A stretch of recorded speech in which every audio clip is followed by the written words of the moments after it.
Hello, hello, hello, and welcome back to the Premier Chelsea, your source for all things Premier League, but starting with Chelsea first. Coming to you on your speakers and headsets. Good morning, good afternoon, good evening. I'm Jackie from Houston, and I have a very happy Colonel Sanders from Connecticut. Rahul, how's it going, man? It's going well, bro. How you doing? I'm doing well. So for anybody who missed the reference there, happy Halloween. It was Halloween this past weekend in the US and across the world as well, of course. And Rahul decided to dress up as Colonel Sanders. What inspired that, my friend? Well, it was inspired by my new puppy, which we got earlier this year over in the summer, who basically looks like a fried chicken. So we put him in a KFC bucket, and I became Colonel Sanders, and my wife became a server at KFC. So it was kind of a family costume. Very well executed, I might add. It does look at first posting, I really did think there was a giant piece of fried chicken in you guys' hand, but well done. I really like that costume. Thank you. I gotta give my wife the credit. There you go. Well done. All right, man. Let's jump into some reviews here because we have two games to review, and then we'll try and get to a preview today as well. Why don't we jump into Premier League first? Let's do it. So the last time we spoke, we had the guys from Toon Army in Miami previewing the Newcastle game, and that's the first game we'll touch on. So we traveled away to Newcastle, St. James's Park, which was renamed after this game, but we'll get to that. And we started with Mendy in goal, Christensen, Thiago Silva, Rudiger in defense, Reece James, N'Golo Conte, Jorginho, and Ben Chilwell in the midfield. Injuries keeping some of our attacking players out. So we had Hakim Ziyech, Callum Hudson-Odoi, and Kai Havertz. Yeah, definitely have a few injuries in the final third of the pitch. But again, no shame in seeing players like Callum Hudson-Odoi. He's always been exciting talent. Hakim Ziyech missing quite a bit of football last year and this year due to injury. So good to see him getting a few minutes. And then Kai Havertz, the default as the number 9. So good team overall. And quick mention to Ben and Reece, who seem to be high-flying wingbacks at this point in the Premier League, huh? Yeah, the wingbacks that don't really need to defend, according to Tuchel. They just need to do the attacking piece, and they've been doing it. But at the expense of jumping too far ahead here in the review, the first half, like we expected, Newcastle stayed tight, stayed deep, defended with their 5 defenders and their midfielders, and basically just wanted to play on the counter attack like we had predicted, and the boys from Toon Army had as well. And Chelsea, like we do in most games, had most of the ball, controlled the game, knocked it around side to side, tried to penetrate. Didn't really have the outlet. This is where maybe a striker could have helped, maybe. But first half ends 0-0. Ziyech did get a goal, which was offside. It was actually a very good goal. He picks it up, kind of on the right wing, cuts in and bends it into the top corner, but offside. And probably could have used the goal. He could have, and we could have, but we didn't, and it ended 0-0 in the first half. Yeah, I wasn't too upset about that, mainly because I fully concur with you. I did think that first half we were very, very dominant. I think we were missing that final maybe cutting edge or that final finish. But just to see Ziyech with that goal, and yes, I realized pretty quickly it was offside, but it excited me because there is some silver lining to that player there. It's almost a little bit of what we saw in Ajax and what we're missing when he cuts in off that wing. And we've talked about the formation, we've talked about the tactics, and it shows it doesn't really matter when this guy gets going. And we saw that a little bit in preseason. He can get a goal, and boy, does he have a strong left foot. So going in halftime, 0-0. Yes, we won the goal, but we did predict it was going to be tough. So you got to come out and kind of fix things in that second half. And fix things we did. I mean, I think there was a little bit of a tweak from Tuchel, who asked Hudson-Odoi to kind of push to the byline and to the wing instead of coming in closer to Kai Havertz.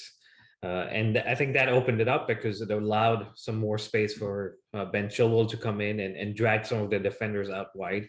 And the first goal actually comes right after two substitutions, I beg your pardon, Tuchel made, with Ruben Loftus-Cheek and Ross Barkley coming on for N'Golo Conte and the aforementioned Hakim Ziyech in the 64th minute. And a minute later, we get our first goal from Reece James and a cross that came in from Hudson-Odoi. And what a goal it was, because it was on his left foot, which is incredible. And I'm not saying he doesn't have a good left peg, but for your right wing back to cut in and smash it the way he did with his left foot definitely got me off my chair. And I was like, yes, we're going to get a win here. And we thought we were going to, but good to get that goal in, especially when it's coming in the 65th minute. You've been waiting and waiting and waiting. Yeah, absolutely. It was one of those shots, right? Like he gets one touch, he controls it, puts it in his path, and then, like you said, with his left foot, he just fires it into the roof of that net. And that's exactly where he had to put it because their goalie was there. There was a defender on the line, and both of them couldn't really do anything with this rocket of a shot that came in. And it was going to take something like that for us to score because we weren't going to get that space in behind the defense. We weren't going to be able to take a shot from outside the box because they were closing us down. So just flooding the box with players and wing backs and wingers and midfielders was one of the ways we were going to get it. And this was a perfect way for Reece James to get his goal for a second consecutive week after scoring against Norwich City last weekend. Yeah, maybe he's taking the mantle away from Ben Chilwell as the other wing back saying, let me show you I can score as well.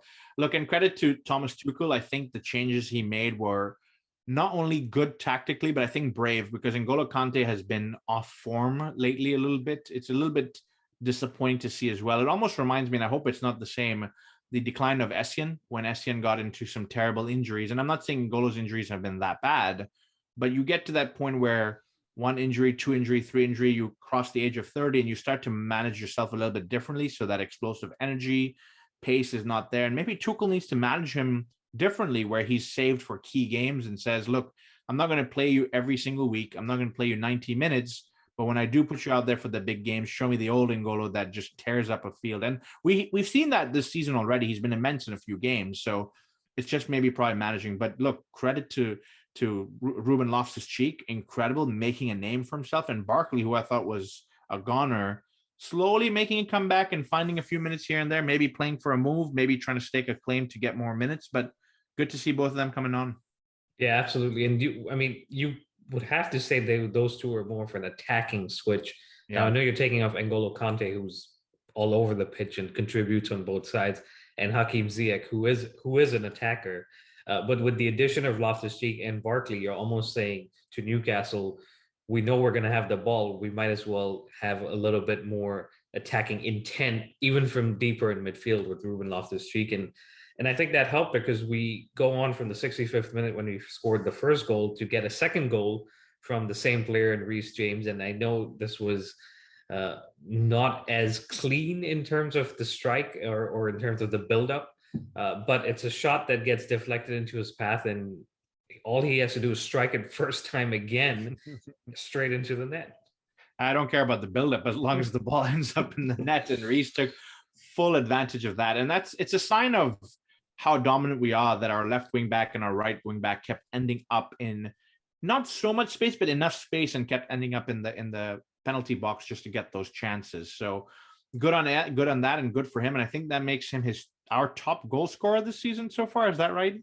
In the Premier League, yep. That was his fourth goal in the Premier League. He scored against Arsenal, Norwich, and then 2 against Newcastle, which also put him ahead of Ben Chilwell, who you were mentioning, and Lukaku, who has 3. So not a bad achievement for him from a right wing back position. And he himself has missed a few games already. So he must be feeling good. Yeah. What did you say last episode? Who needs strikers when you've got wing backs like Ben Chilwell and Reece James? Hey, it's true. But that's the beauty of this system, right? Like we have great players all over the pitch, but it just so happens that at this point, our wingbacks are the ones that are popping up. And I think we touched on it a few episodes ago, where Tuchel's made a tweak with these wingbacks where they come in more centrally. And that means when the ball gets dropped off from a Lukaku or Timo Werner or Kai Havertz, it falls to them, and they're the ones who are able to strike it very well. Yeah, I got to say, whoever the coach is for the defense and is letting Reece and Alonso, of course, and of course Ben Chilwell practice their shooting, continue, because they are on red hot form, and let that continue. I don't want to see it stop at all. Nobody at Chelsea wants to see it stop. But we do get a third goal, and that comes from Jorginho's penalty. Kai Havertz was fouled. Penalty given to Chelsea, and he steps up and scores and makes it 10 straight penalties scored by Jorginho. And I think he became the first player ever to achieve that feat in, I think, in the Premier League itself. Is he staking a claim for Ballon d'Or over here? He's staking a claim for that and to reclaim the top goal scorer award, which he won last season. Yeah, interestingly enough, Tuchel actually mentioned that. I don't know if it was in this game after this game or another one, but said Jorginho was our top scorer last season. Great for him, but we need to put a little more pressure on our forwards to get more goals. And I think that will come in time. But Jorginho, penalty, gets them, scores them. It's, second nature to him. Reece is on a hat trick. You think he should have passed the ball over to Reece? When that penalty was given, I was like, this is a golden opportunity to get a hat trick for Reece James. I think first time ever in the Premier League, and I'm sorry if I'm wrong about that, but I think I saw that somewhere for a defender or a right back to score 3 goals. And Reece himself has taken some good penalties this season, which I'm surprised Reece didn't go up and be like, "Yo, let me take this one." And I think they asked Jorginho if he would have given it to him, and he said if Reece had asked, I definitely would have, but he didn't. And we had a job to do, which is he is the penalty kick taker, and so he stepped up as a professional and took it. But man, as a Chelsea supporter and a supporter of the academy, it would have been great to see Reece James score a penalty and get a hat trick. Yeah, and professionalism for Georgie, but professionalism for Reece. You've seen some incidents where other players kind of get in the main penalty taker's head by asking for that penalty. So as much as we would both love it, maybe it's the right thing, and maybe Reece did the right thing by not interfering with what the game plan is. But maybe Georgie could have just looked over and said, hey man, I've got enough penalties, show me you can get a hat trick. But look, that's just the dream, doesn't mean it's going to happen. But look, if he continues down this pathway, maybe we'll get a few more. Yeah, and it's down to Reece to say, the next time I'm just going to go for 3 goals outright. I don't need a penalty. Yeah, absolutely. But good win for us, 3-0, put us, I guess we were already on top of the table, but the way results went elsewhere, and we'll talk about them in a second, helped us open up a little bit of a gap up at the top of the table. And wasn't an easy trip like we had predicted, wasn't an easy game, but once we got that first goal, it was Newcastle with the confidence, with no real manager on the sideline. I think it was always a case of if Chelsea score first, they go on and get the win. So where do Newcastle go from here, Rahul? Are they going to find a new manager? How do you pick this team up? Because we're getting into December. Historically, teams at the bottom or around the bottom of the table at December really struggle to get out. It's a good question, and we spoke to the guys last week. They have to get a manager. I think that's where they start. Graham Jones has come in after Steve Bruce was fired, which, if you look at it now, especially with the issues they're having bringing a new manager in, you say maybe Steve Bruce could have stayed for a couple more weeks and at least guided this team in some sort of way, not to discredit what Graham Jones has done. But I'm not a Newcastle fan, so I don't really know what he's done. But they're looking at Unai Emery, who's now backtracked and said, no, I want to stay at Villarreal. And so there doesn't seem to be a solid plan in place to say, this is who we go after, and this is our plan for the next 4 or 5 months. They're still looking for a manager. They have another game this weekend, and maybe going into the international break is when they'll bring in someone new. And I think it's going to be Eddie Howe, who might be a name that some of our listeners have forgotten from, but he was managing Bournemouth for a few seasons, and he did well, kept them in the Premier League for a while, and he may be the right choice at this stage in the new ownership. Yeah, and whoever they choose, they better make a decision pretty quickly here, because like I said, when you get stuck down at the bottom towards Christmas, it is very, very difficult to get out. And of course, Newcastle have gone through ups and downs in the last few seasons, but with this heavy investment, I'm sure the owners are going to try and do everything possible to at least stay in the Premier League this season, and the next season really build on from there. Yeah, and also you just wonder, do you bring in a specialist like we've seen in the past that helps you avoid relegation, and then next summer you say we're going to go after a big name manager and build from there? But the ownership obviously have some sort of idea what they want to do, so we'll see what happens. All right, so business done, 3-0. We stay on top of the league, and I think we retain that position with a little bit of distance because of some other results. Maybe we need to talk about those. Yeah, let's start with Man City, who were at home playing Crystal Palace. Crystal Palace have done pretty well this season, but I don't think anybody, or at least anybody outside of Crystal Palace expected them to go to Manchester City and get a 2-0 win. Forget Manchester City. I actually picked Vieira as one of the first managers to get fired. So I'm probably having to eat a lot of humble pie. I think you and I have eaten a lot of humble pie this year with our predictions. So we need to stop that altogether. Yeah, look, surprising, I think, losing 2-0.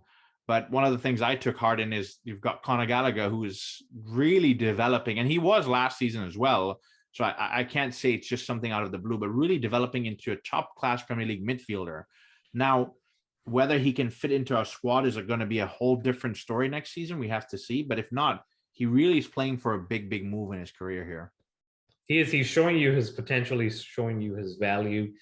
He assists the first goal for Wilfried Zaha, and then himself gets a goal towards the end of the game. And I think he's been pretty heavily involved in everything Crystal Palace have done on the attacking end. And that's credit to him. He came back from West Brom. We've spoken about this in the past, and did pretty well there too. But when you're in a relegation fight, like we've seen, it's all about defending and getting a result, and it doesn't really allow a player like Conor Gallagher to express himself, which he's getting to do now in Vieira's system. And he's raising his value regardless of if it's at Chelsea or if we decide to sell him. And long may it continue for the rest of the season.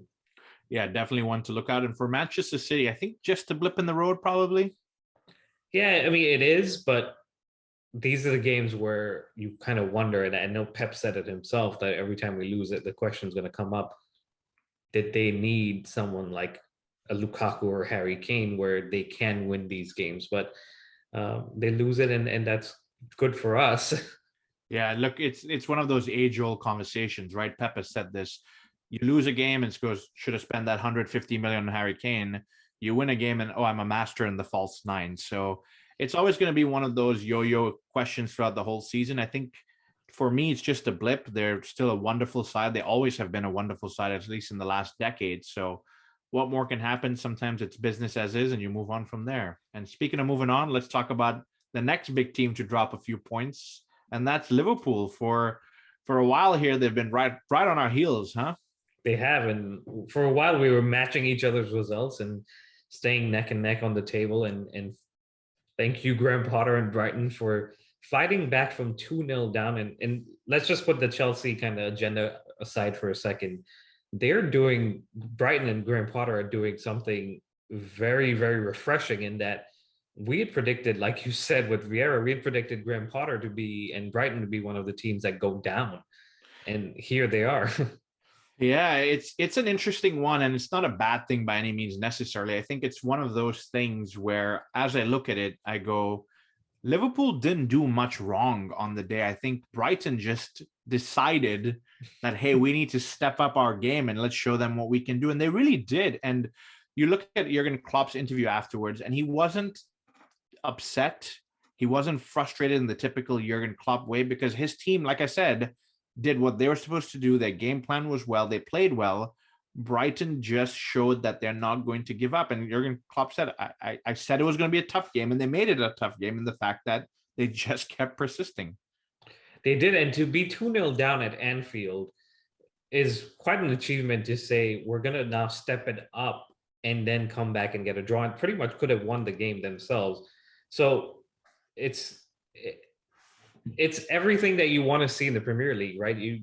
Big teams obviously will kind of pull apart, but these are the results that make the Premier League exciting. And the Brighton that go away to Liverpool on paper is always a Liverpool win, but it didn't happen. And Brighton, I think, are going to have a couple more results this season like this that upset some of the bigger teams.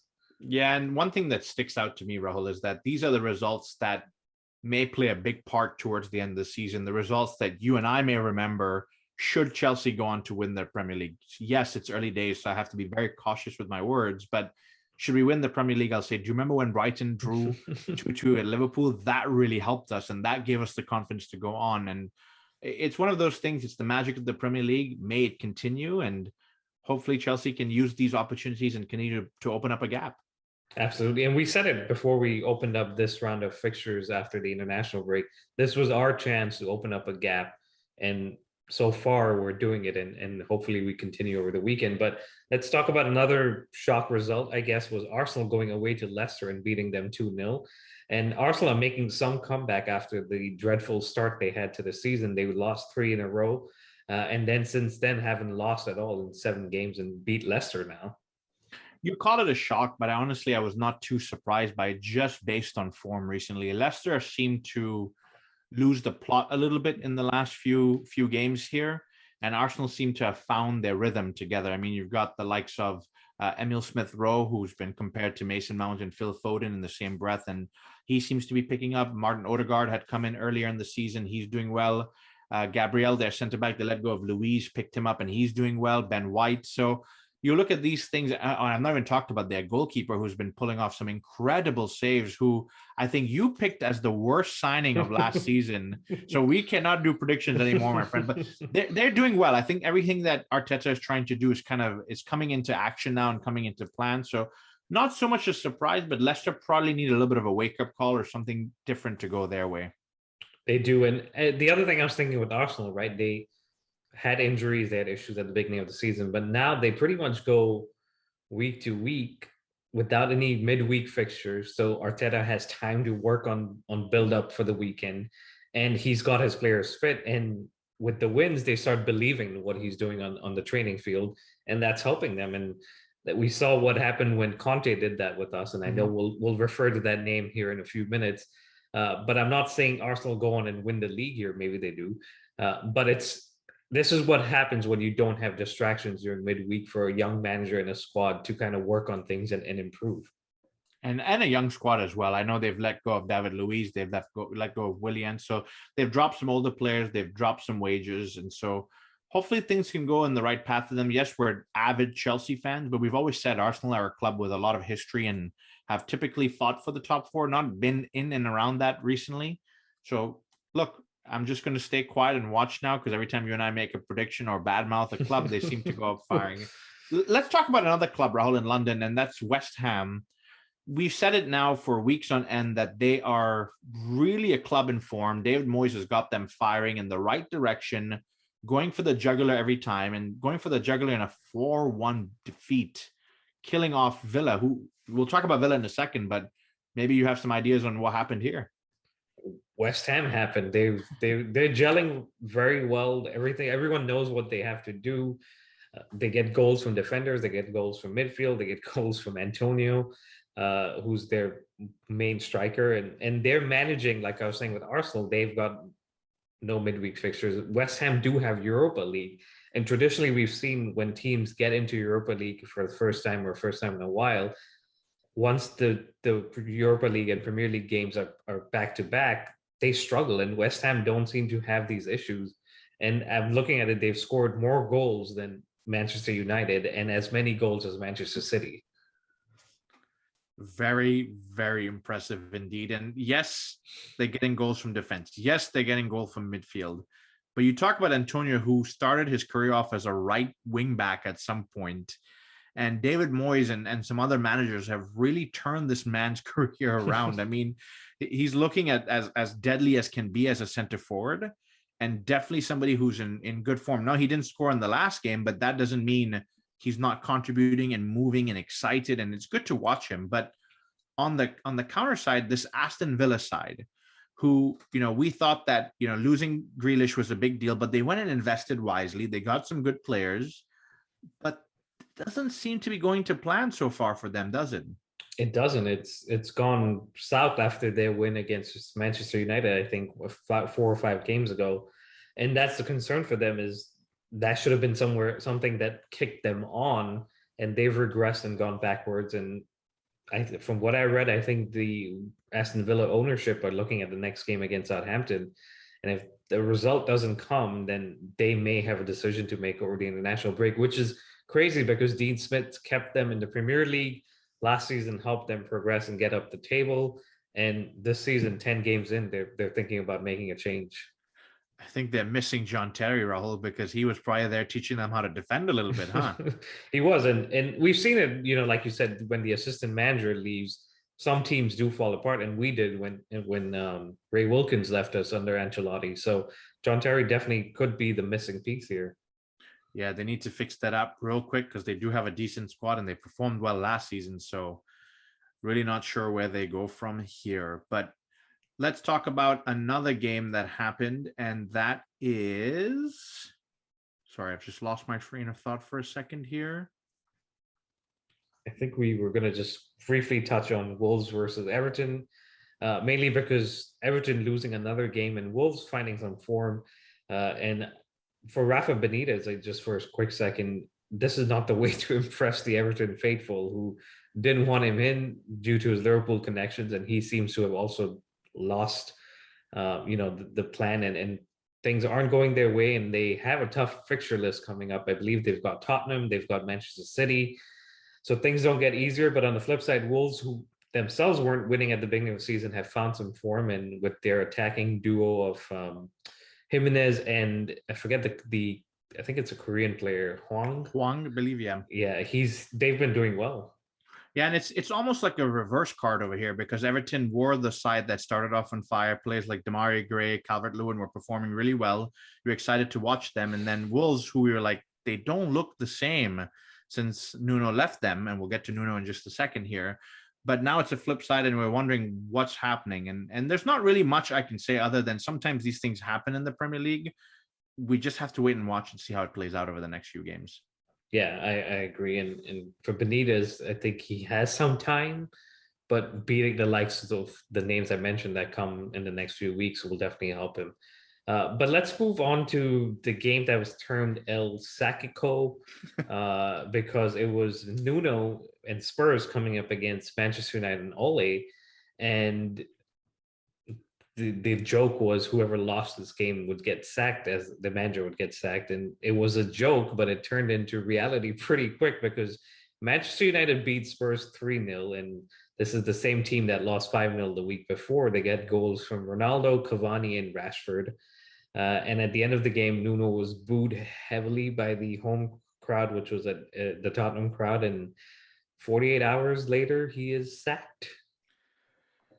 You know what? That was a shocker. And you know why? Because I think all of the tabloids, all of the media, all of the noise around El Sacico, as you call it, was more towards the Manchester United manager and Ole Gunnar Solskjaer. So you wonder, yes, it was a poor defeat. Yes, they didn't look like a team that was cohesive.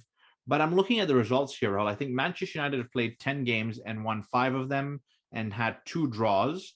Tottenham have played 10 games and won 5 of them, but have had no draw. So it's not like they're drastically different from Manchester United in the fact that where they're performing, even table-wise, there are a few spots between them, but 17 points to 15 points here.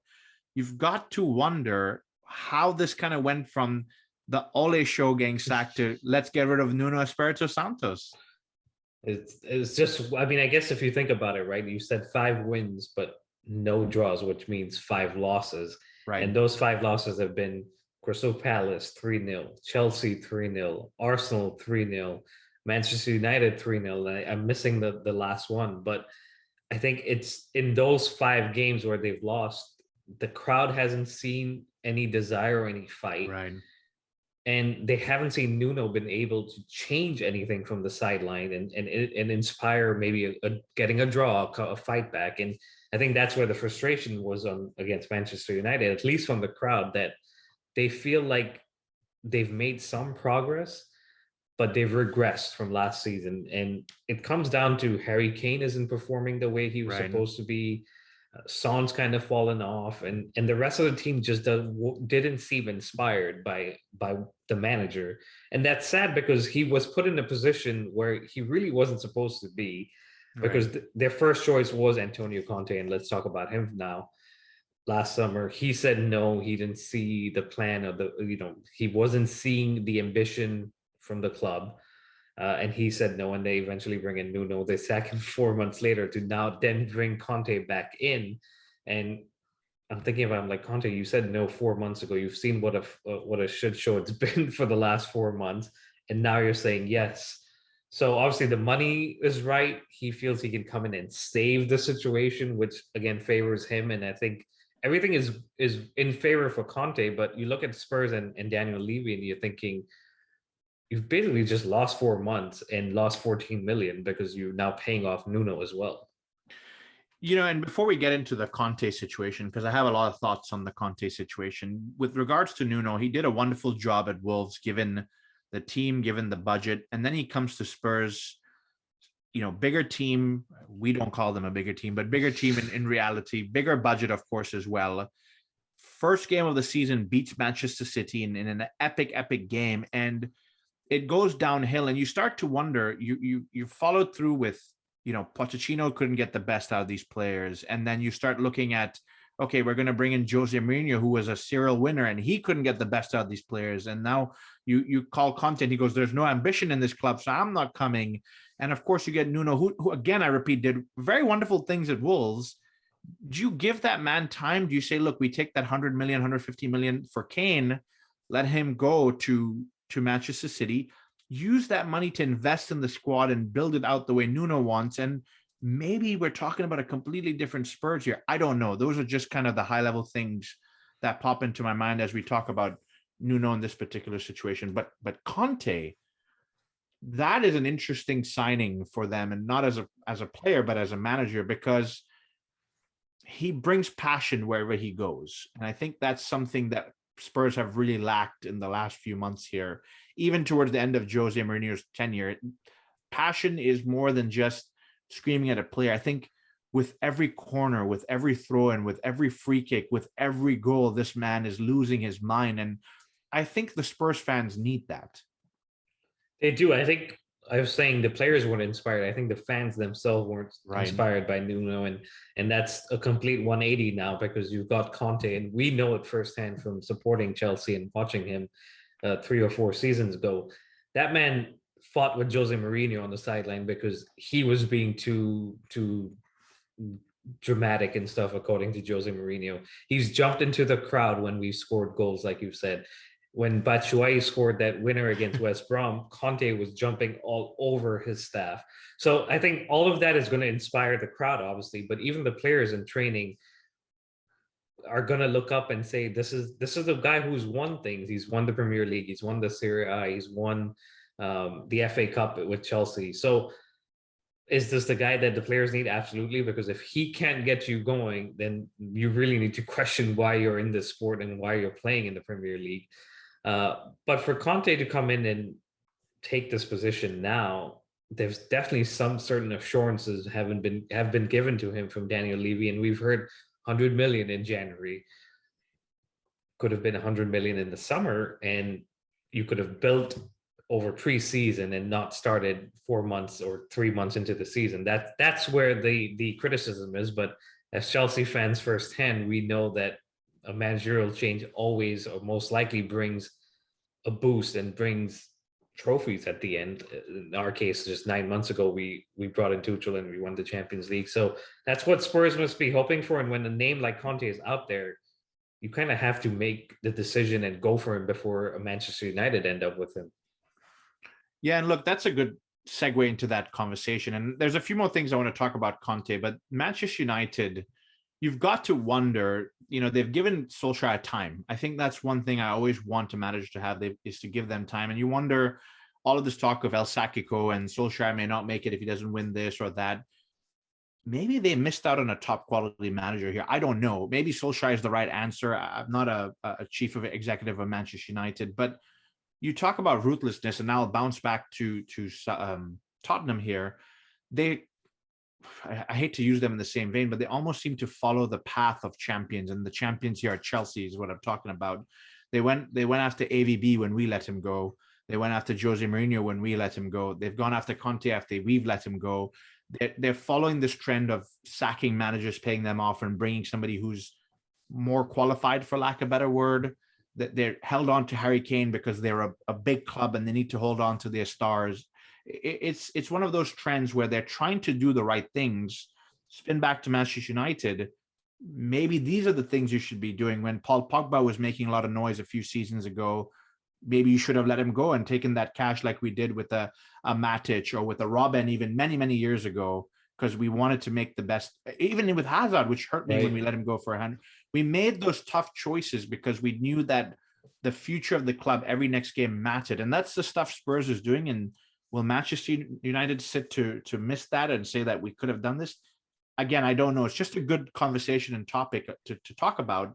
The other thing I'm looking at here, Rahul, is the table. And Chelsea is sitting first with 25 points, and Spurs are sitting with 15, which 10 points seems like a lot, but only 10 games have been played. There are 28 more to go. It just takes Chelsea missing 3. And I use Chelsea as a benchmark. There are other teams in between, but it takes Chelsea missing 3 wins and Spurs taking 3 wins to close that gap very, very quickly. So, and there are a lot of games to do it. So I'm not going to sit here and say like, yeah, Spurs are, I have done it, unfortunately, saying Spurs are a small club and they're following Chelsea, but it's very easy to catch up if Conte does all the right things and goes on a string of wins like he did in a similar time frame against Arsenal with us. He did, and that's a hope, at least from Tottenham's side, is he can come in, change things around, inspire the players, inspire the fans, and get these performances and keep clean sheets, which Spurs under Nuno failed to do in some of these bigger games.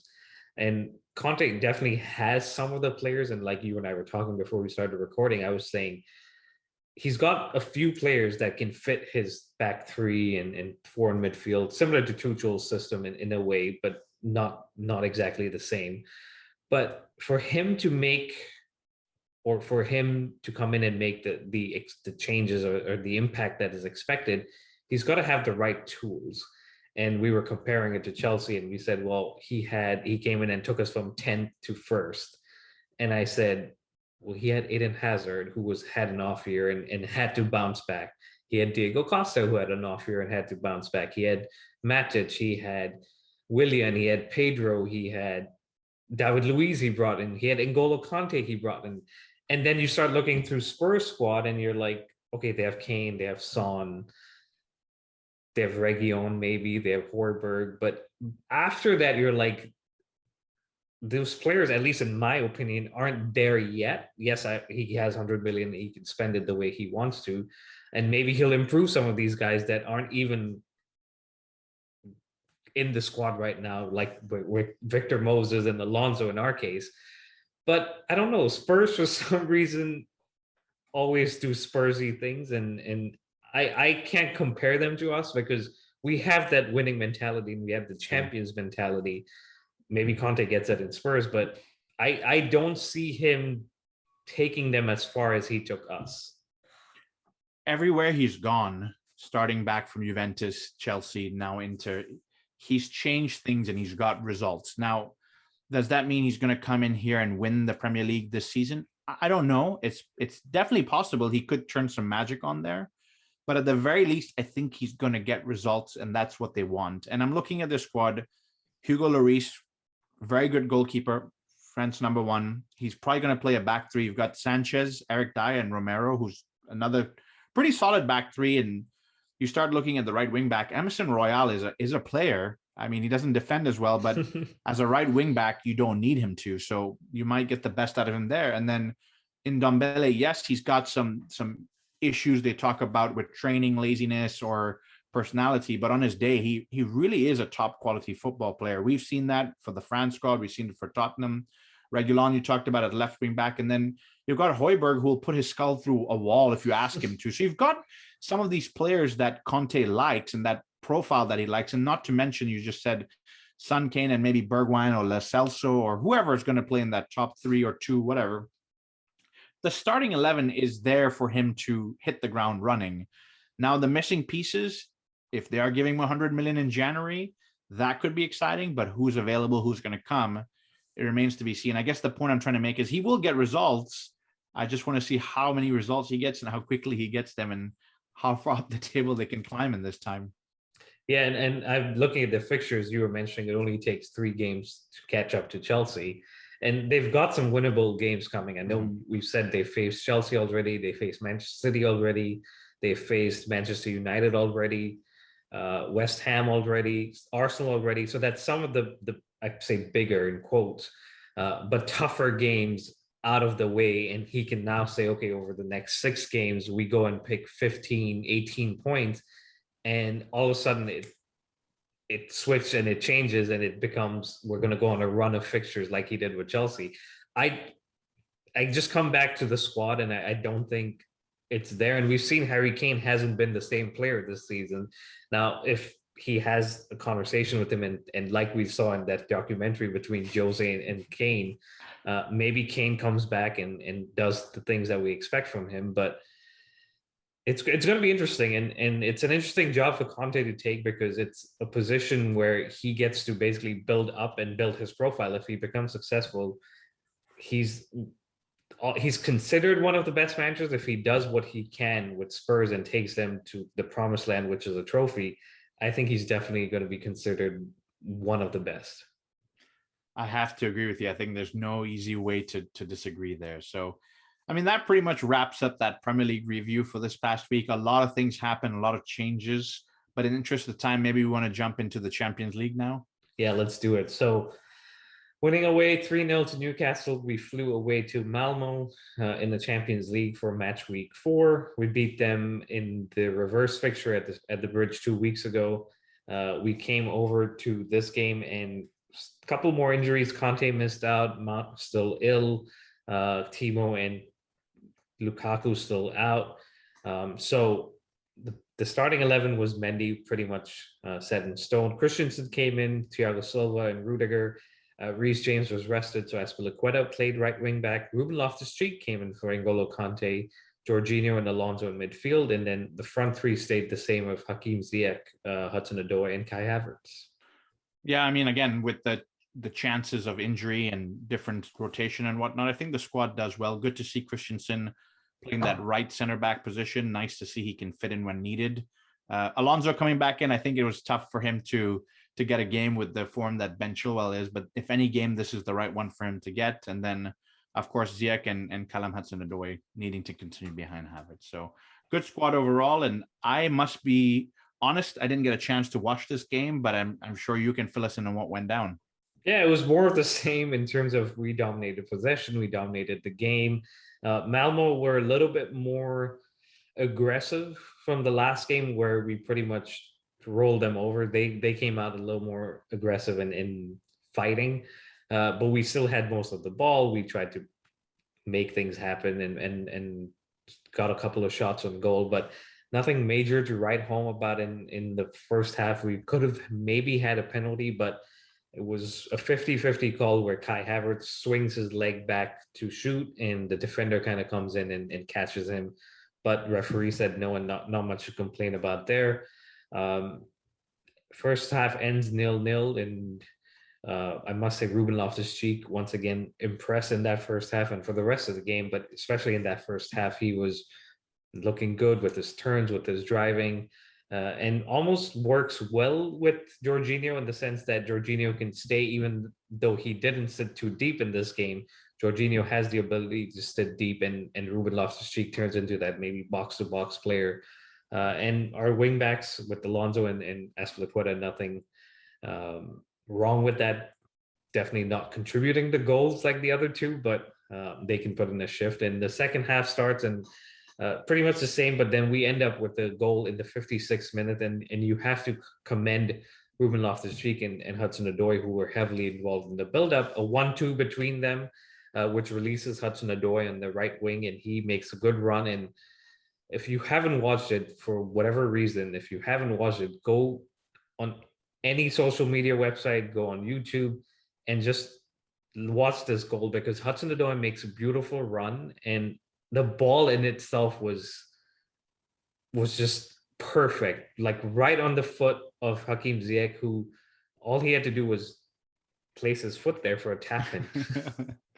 I like your passion behind explaining the goal and making sure that all the fans watch it. Look, it's good to see. And Ruben Loftus-Cheek, Rahul, I think one thing I'm noticing about him this season that we didn't necessarily see in his quote unquote best season with Sarri is his versatility.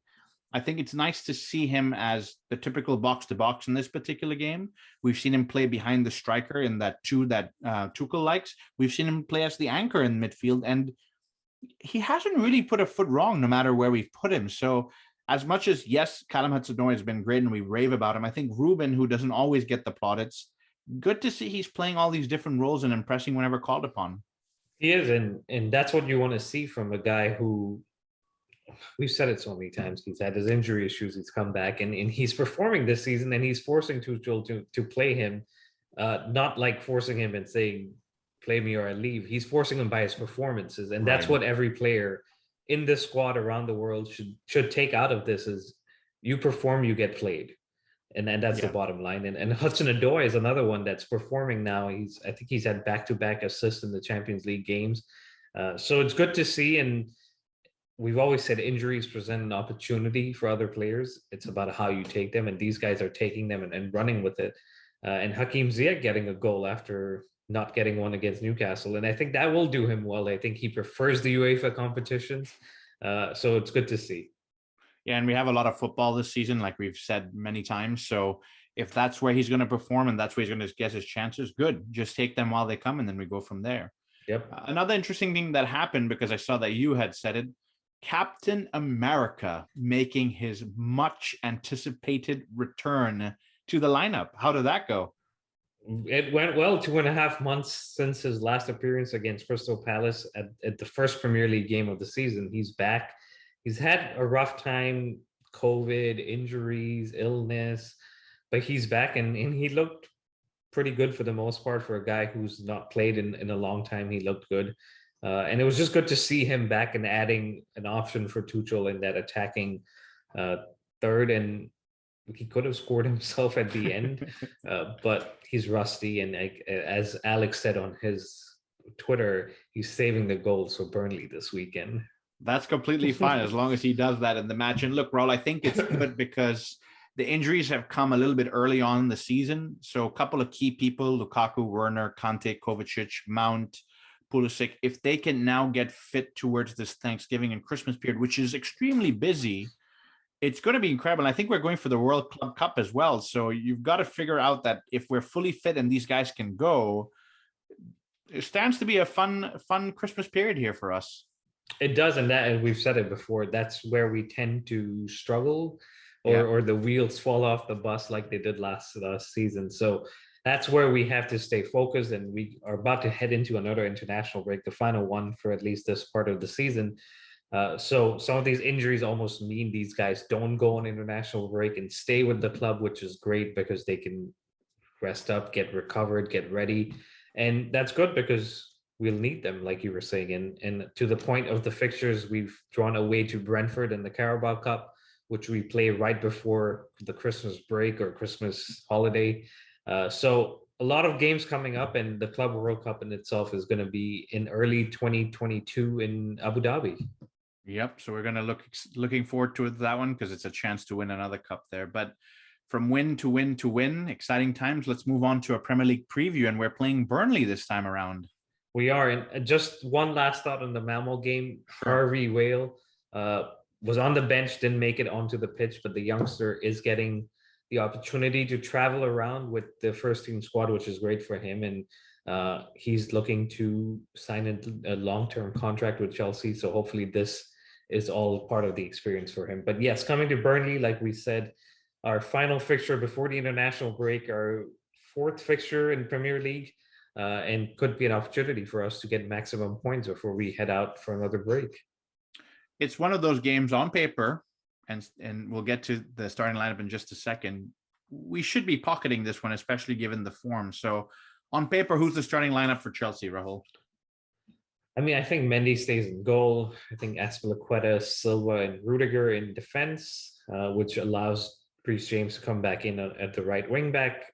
Conte, if he's available, I know we said he missed the Malmo game. Very precautionary, but he'd had some muscle tightness, and if he hasn't recovered from that, then Ruben Loftus-Cheek is a great option. But I would go with Conte and Jorginho. Chilwell at left wing back, and then I think we're still light in the attacking third, but Ziyech, Hudson-Odoi, and Havertz have been doing well, so they get the nod. Yeah, given injuries, I think that's the best starting lineup that I could have hoped for. Again, there are a few more guys that could get a shout in here. Maybe Christensen, maybe Sarr, maybe Chalobah. I think the defense is looking pretty well healthy at this point in time, so that's good to see. But good starting lineup overall. What can we expect from the game, and maybe give me a prediction? I mean, it's Burnley. We expect a fight. We expect physicality. We expect them to stay tight and wait for us to unlock the defense, as they say. And this was actually Tuchel's second game in charge when he first joined back in January, where We ended up winning from goals from Azpilicueta and Alonso, so could be an opportunity for our wingbacks, whoever they are in this game, to get goals. And Burnley have been doing okay this season. They've been kind of on and off. Only won one game, which came last week against Brentford. So they're, you could say, on a high, and come into this game thinking that they could, and hoping that they could get a result. And they definitely could. It's Sean Dyche and Burnley, but I think we're on our own high, and we want to end out this period with a win. So I think we win it 2-0. Good shout. I do agree with you that Burnley is going to be extremely physical and it could get a little bit tough. But, you know, the Ginger Mourinho is going to meet Thomas Tuchel. And I've got to be my overconfident self, and that we're going to go for a 5-0 drumming of Burnley over here. I want to see goals. I want to see Kai Havertz among that. So, and if our wingback get into it, why not? I'm excited to see that as well. 5-0. Wow. Hey, if it happens, we'll be happy. And if it comes from the wingbacks, I'll be even happier, because that will mean my fantasy team is doing pretty well. There you go. But yeah, that should be a good game, and we'll be watching. We'll have some highlights on our stories if possible, and I'm actually going to head out and watch the game with our local Connecticut group, so that should be a good time. But before we wrap this episode up, we do have to touch on the Chelsea women, who are back from their international break. They played last weekend against Manchester City in the FA Cup semi-final. They won 3-0 with goals coming from Erin Cuthbert, Melanie Leopold, and Beth England, sending us to Wembley to face Arsenal on December 5th in the FA Cup final.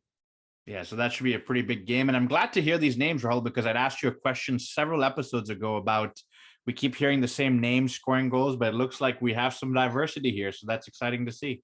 It is. And if we win this competition on the 5th, we would have had a clean sweep of the English trophies in 2021, because we won the Conte Cup, we won the Super League, and now we're in the FA Cup final. So it's great to see. And another bit of positive news is Emma Hayes, I think, won the Pundit of the Year.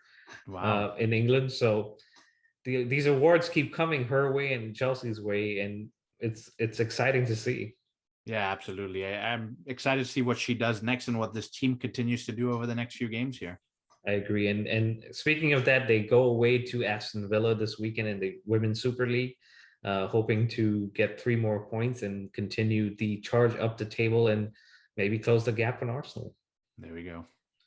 But that wraps it up. Thank you very much for listening. Please continue to subscribe, like, and follow us at the Premier Chelsea on Apple, Spotify, Google Podcasts, and Instagram. And on Twitter, it's at Premier Chelsea. And as always, please send us your feedback. We love hearing from you. And we will be back later this week, or maybe in the early part of the international break, with a new episode. But until then, stay safe and up the Chelsea.